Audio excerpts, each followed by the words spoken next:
চট্টগ্রামের রাউজানে মুখোশধারীদের গুলিতে অন্তত 12 জন আহত হয়েছেন। তাদের মধ্যে 11 জনকে চট্টগ্রাম মেডিকেল কলেজ হাসপাতালে ভর্তি করা হয়েছে।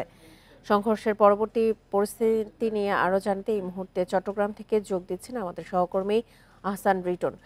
রিটন, সংঘর্ষ পরবর্তী এখনকার পরিস্থিতি আপনি কেমন দেখছেন? আর যে 11 জনকে মেডিকেল কলেজ হাসপাতালে ভর্তি করা হয়েছে তাদের অবস্থা এখন কেমন?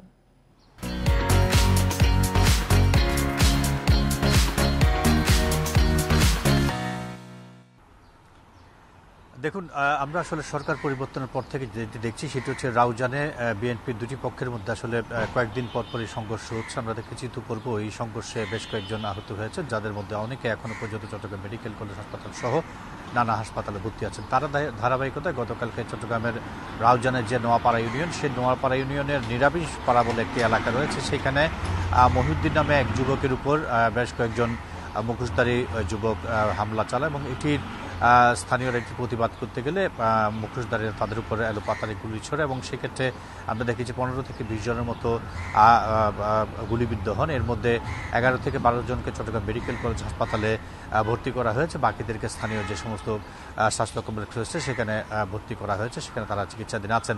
আমরা এটি নিয়ে সেই এলাকায় গতকালকে রাত থেকে আমরা আসলে নানাভাবে খবর নিচ্ছি। আমরা যেটি জানি সেটি হচ্ছে ঘটনার পর থেকে আসলে সেখানে পুলিশ বিষয়টিকে পুরো এলাকাটিকে নিয়ন্ত্রণ নেন এবং আমরা সেই রাত 9টার যে ঘটনা সেটির পরে সেখানে একই মুহূর্তে আসলে এক ধরনের শুনশান নীরবতা অবস্থান করছে। পুলিশের অবস্থান সেখানে রয়েছে। যারা আহত রয়েছেন চট্টগ্রাম মেডিকেল কলেজ হাসপাতাল, তারা ক্যাজুয়ালিটি সহ নানা ওয়ার্ডে ভর্তি আছে। তো আমরা এখন পর্যন্ত আমাদের কাছে যে খবর সেটিতে হচ্ছে এখনো পর্যন্ত যারা আছেন তাদের মধ্যে কেউ কেউ গুরুতর আছেন, তবে একেবারেই আশঙ্কাজনক এমন কেউ নেই।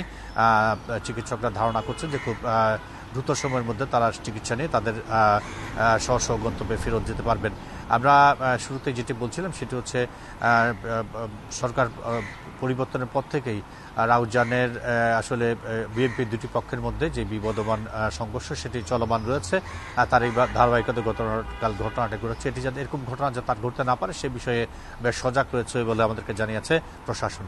এ হচ্ছে চট্টগ্রামের রাউজানের গতকালকে রাতে যে সংঘর্ষ সে বিষয়ে আমার কাছে এখন পর্যন্ত সর্বশেষ।